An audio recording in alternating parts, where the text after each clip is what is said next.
един справки клип, в който може би доста хора биха се заинтересували само да погледнат за малко дори. Каква е разликата между всички CS? Първата CS, която е била създадена, е била нещо като модифициран Half-Life, който може да се играе в мултиплеер. И после нататък почти няма никакви апдейти в CS. В Condition Zero са малко по-различни нещата, но като цяло няма никаква разлика от CS единицата до 1.6.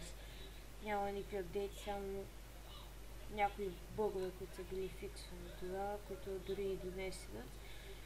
После излиза Source. Тя принципно излязла през 2004-2005 година, понякога се казва, че и 2006, която тя е с по-добри графики и в нея е добавено нещо, което е малко по-различно от обикновено, че варелите могат да се търкаят.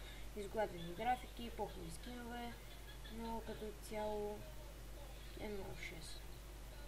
Само че с по-добра графика. Counter-Strike Global Offensive като за стандарт 2014 добра игра станала и доста известна.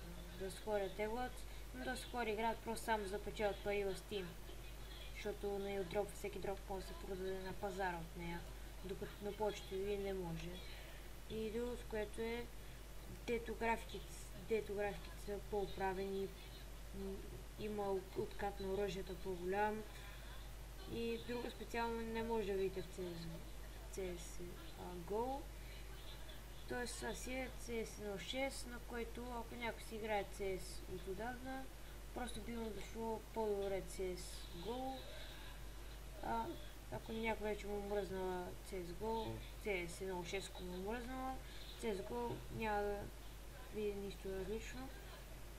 И благодаря, че гледахте клипа и до скоро!